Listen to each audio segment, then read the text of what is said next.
मे शरणम् भवता जनता सुखिता भविता निजबोध विचारण चारुमते हरयेश्वर जीव विवेक विदं भवशङ्कर देशिक मे शरणम्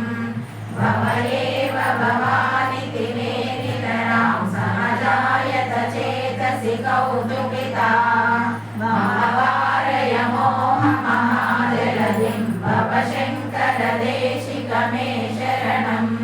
सुहृदे विहृदे बहुधा भवतो भविता समदर्शन लालसता अधिदीनमिमं परिपालय मां भवशङ्कर देशिक मे शरणम् जगदीमवितुं कलिता कृतयो विचरन्ति महामहसच्चलता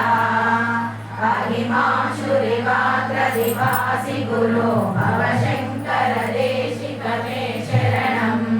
गुरुपुङ्गवपुङ्गवकेतनते समतामयतां न हि कोऽपि सुते